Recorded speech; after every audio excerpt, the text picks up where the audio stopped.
Buenos días amigos, bienvenidos a La Noticia al Día en La Noticia Perú, el canal digital del diario La Noticia. Yo soy Carlos Rivero y los invito a que nos acompañen en una entrevista con el ex canciller Miguel Ángel Rodríguez Macay. Señor Rodríguez Macay, buenos días. Carlos, muchas gracias por la invitación de siempre. A ver, el Medio Oriente sigue o está más movido que nunca, ¿no? En los últimos días o semanas hemos visto bombardeos de parte de Israel contra territorio libanés, contra este grupo de Hezbollah. ¿Cómo analizamos la situación de estos últimos días?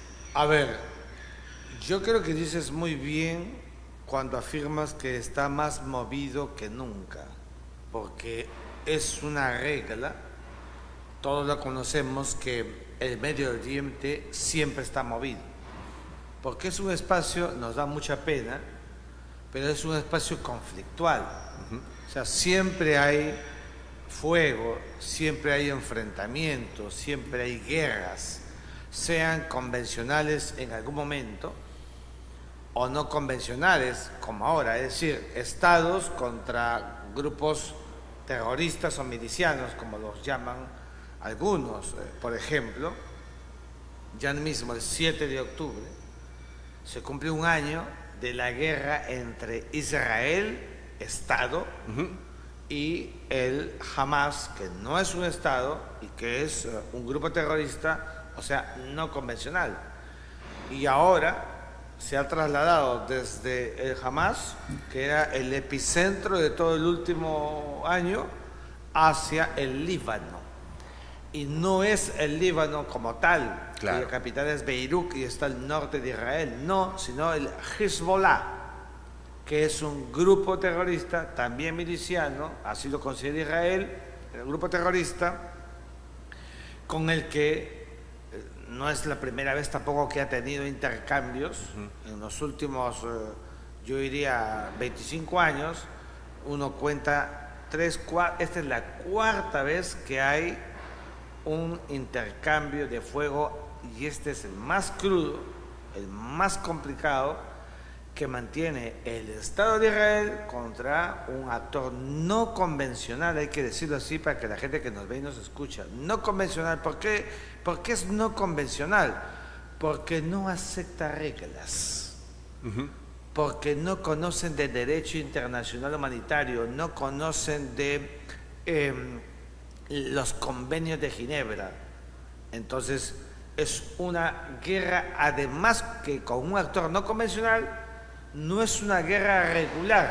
¿Qué es una guerra regular? Otra vez, por ejemplo, Ucrania y Rusia, dos actores convencionales.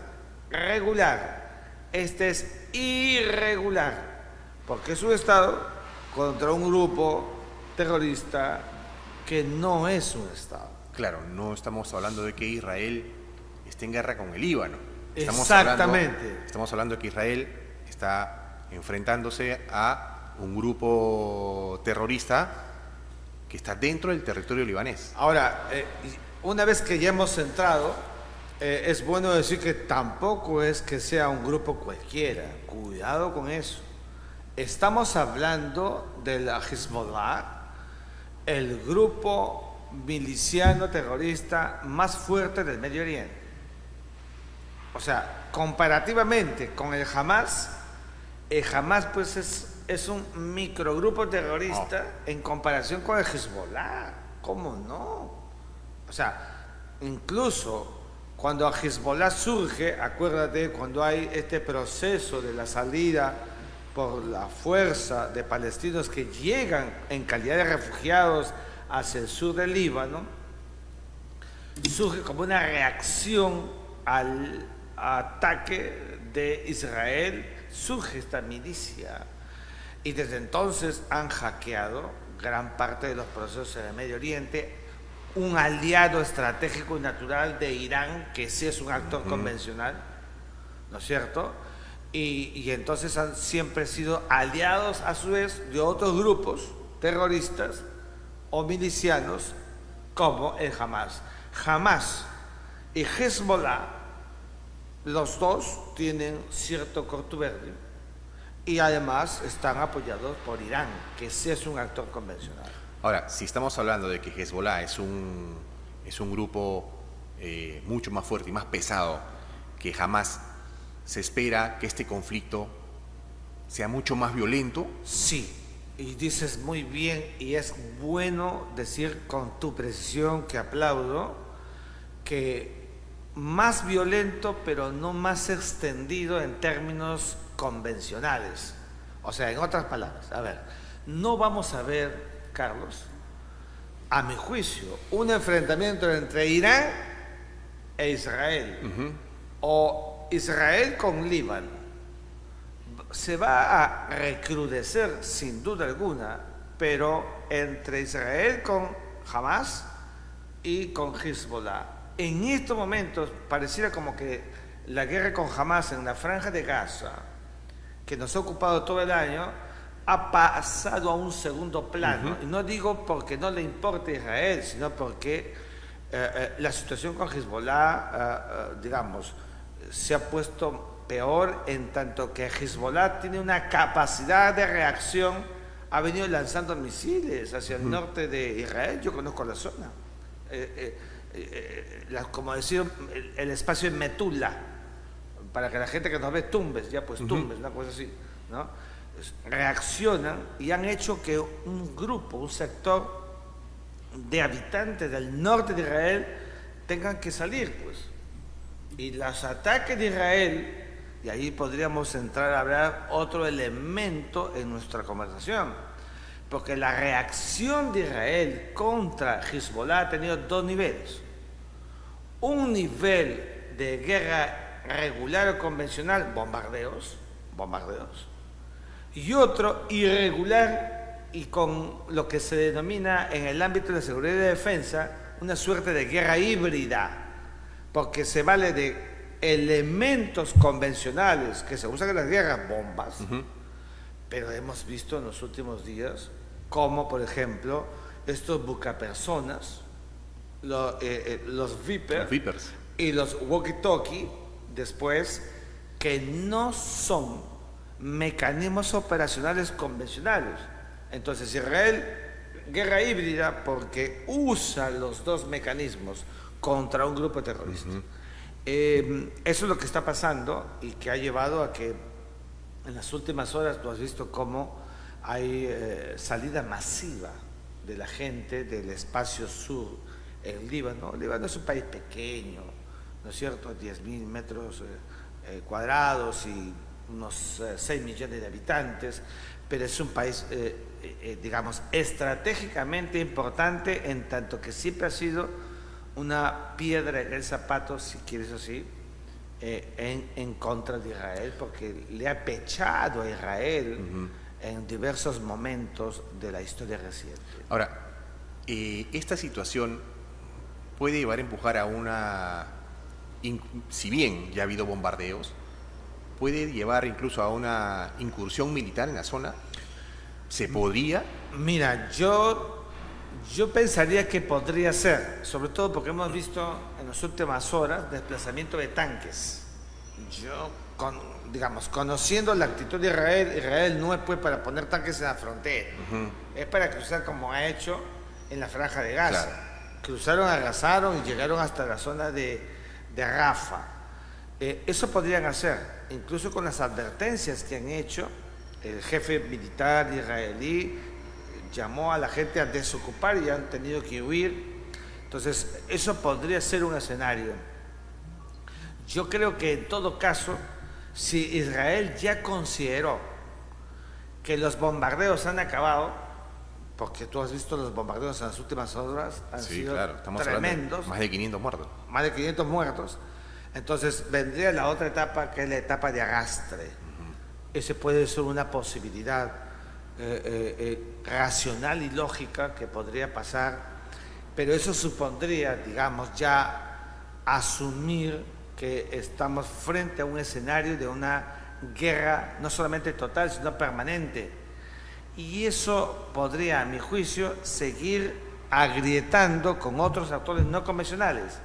Y ahora te hablo de los hutíes, que son los rebeldes que están en el sur, en Yemen, en el sur de la península arábiga, el país más pobre de la península arábiga, Yemen, donde están los hutíes, los rebeldes, que ya dijeron ayer que en el espacio de solidarizarse, ¿no?, de coadyuvar con el Hezbollah, podrían también, digamos, tener algún nivel de participación.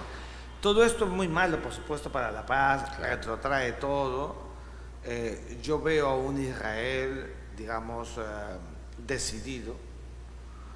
Israel toda la vida ha vivido rodeado del mundo árabe bajo la amenaza de su extinción. Hezbollah dice muy claramente que ellos buscan la extinción del Estado de Israel, como lo dice Irán. Es muy complicada para la vida para los israelíes. Conozco el lugar, he estado en Israel, viven siempre con el sobresalto. Es muy complicado. Y yo diría que más allá de que Israel tiene un enorme poder, hay que hacer una valoración, porque está rodeado de una amenaza permanente, por supuesto que no justifica estos actos que acometen, incluso muriendo civiles, muriendo niños. Sí, claro. Claro que sí. Ahora, en medio de este conflicto hay un actor que siempre está desde lejos, pero presente, que es Estados Unidos. Muy bien que lo digas. Y está de lejos, pero está más cerca que nunca. Y no solamente porque sea un aliado estratégico con Israel, sino por el petróleo. El petróleo lo quieren todos. Yo digo siempre, si no hubiera petróleo en el Medio Oriente, seguramente la importancia capital que tiene ese espacio geopolítico sería distinta. Pero vamos, la lectura de hoy es Estados Unidos demócrata. Se supone que con un Estados Unidos demócrata, la relación con el gobierno de Benjamín Netanyahu ha debido ser una relación, digamos, poco amical, como la tiene normalmente el gobierno de Israel con los republicanos. Mira los tiempos en los que se llevaba muy bien con Donald Trump. Pero ya hemos visto la actitud de Joe Biden en los últimos tiempos. Él le ha puesto cortapisos de tensiones, lo ha llamado a Benjamín Netanyahu y al régimen a detener. Le preocupa mucho a Estados Unidos de hoy lo que está pasando con Hamas primero y con Hezbollah ahora. Y no he visto, ya que hablamos de Estados Unidos, la verdad que no he visto un protagonismo de Kamala Harris como candidata que es a la presidencia de Estados Unidos, sentando una postura, una posición, por lo menos en lo inmediato, con lo que viene pasando en el sur del Líbano. Ahora, estamos hablando de que Estados Unidos ha llamado muchas veces a Benjamín Netanyahu a, digamos, parar un poco la mano. Correcto. Sin embargo, veía unas declaraciones del ministro de Defensa israelí, que decía que Estados Unidos les iba a dar 5.000 millones de dólares adicionales en ayuda militar. Sí. ¿Cómo se puede analizar una situación? Por un lado te pido, oye, para la mano, pero por otro lado te fortalezco militarmente. Eso puede verse aquí, por ejemplo, en nuestro país, en otro lado, como incoherente. No, es una práctica estadounidense distintiva entre la visión de la política internacional estadounidense sobre el Medio Oriente y lo otro es el apoyo estratégico para que no quede vulnerable el aliado estratégico. Claro. Entonces ellos tiran y jalan. Es un ejercicio de equilibrio que es una práctica que tiene ya tiempo la diplomacia estadounidense desde los propios tiempos de Henry Kissinger. Y eso le ha dado algún nivel de resultado. ¿Con qué objetivo? De no congelar la vinculación. En algún momento estuvo la cosa medio complicada, acuérdate, entre Benjamín Netanyahu y Barack Obama. Inclusive llegó a Estados Unidos de América, fue a Washington, nunca fue a la Casa Blanca y se fue al Capitolio. Te hablo de Benjamín Netanyahu en los tiempos de Barack Obama. O sea, ese escenario, digamos, hasta ahí ha podido llegar. pero en un paso como frontal contra Israel, yo creo que sería un Estados Unidos que se disparara a los pies, y no hemos visto eso porque hay un núcleo duro estadounidense en el interés de Estado, de lo que significa para el hegemón del mundo, el Medio Oriente y particularmente Israel. Ahora estamos hablando de que ya se cumple casi un año, ¿no?, de conflicto Israel-Hamás. Usted me comentaba que ahora, digamos que no es que este conflicto haya parado, simplemente los ojos han pasado al conflicto Israel-Hezbollah. Ahora puede pasar al nivel de hutíes, ¿no?, si es que se expande, pero por lo bajo, si bien no estamos hablando de una guerra convencional porque no son entre naciones, por lo bajo está el apoyo de Irán a estos grupos, ¿no? Siempre, y hay que decirlo así, no existe ningún elemento probatorio expreso, directo, externo, visible, pero todos hemos revisado, conocido, leído, etcétera, que el régimen ayatolá teocrático de Irán pues apoya al Hamas, apoya a Hezbollah, ¿no es cierto? Les da insumos, armamentos, logística. Mira, los túneles que se han encontrado en Gaza, eso, la capacidad para poder hacerlo en términos reales por parte de Hamas no la tiene. Ahí tiene que haber un apoyo externo. Resulta que ahora se han encontrado también otros túneles en el Líbano. Unos túneles que sabe Dios qué distancias tendrán. Entonces ahí eso nos permite concluir que hay un apoyo logístico, material, de grandes dimensiones. Permanente. Y permanente, que no podría esperarse solamente de una milicia terrorista. Hemos hablado de que hay gran cantidad de fallecidos en las últimas semanas, hay más de 1.800 heridos, pero hay un tema que también preocupa, el tema de los desplazados, ¿no? Personas que se ven en medio de una guerra en la que ellos no tienen nada que ver. Hay miles de desplazados. ¿A dónde va tanta gente? Y qué bueno que lo digas, porque siempre con el objeto de que la gente que nos ve y nos escucha lo podamos comprender mejor. En ese caso, estos desplazamientos, porque se producen dentro del territorio de un Estado. O sea, los libaneses de la zona de Beirut viajan un poco más al norte, se mueven dentro del país. Si salen del país, dejan de ser desplazados y se convierten en refugiados o migrantes. Pero en verdad, para mirarlo como asunto de fondo, como muy bien lo tocas, pues eso es realmente complicadísimo. Gentes con lo que tienen en la mano tienen que salir. El bien jurídico máximo, que la vida, está en juego. Hay advertencias de Israel, es verdad, tienen que desocupar, tienen que estar alejados de aparatos que pueden ser objeto de voladuras por actos explosivos, ¿no es cierto? Pero los civiles, Carlos, nunca deben ser objeto del marco de las guerras. Por eso existe el derecho internacional humanitario, que dice que cuando dos partes están en combate, el derecho internacional humanitario opera para minimizar la guerra, no la detiene, no es objeto de detenerla, ¿no es cierto?, para velar por la integridad del que no participa en la guerra, pero está en medio de ella, claro, que son los civiles. Y ahí están pues los convenios de Ginebra de 1949, sus protocolos, que nos dicen claramente que es lo que tenemos que mirar, núcleo duro de derechos que son irrenunciables, pétreos, aun cuando haya una guerra como la que hoy se está produciendo, guerra o conflicto, el nombre que quieran, porque de acuerdo al derecho internacional humanitario clásico del pasado, era el derecho de la guerra.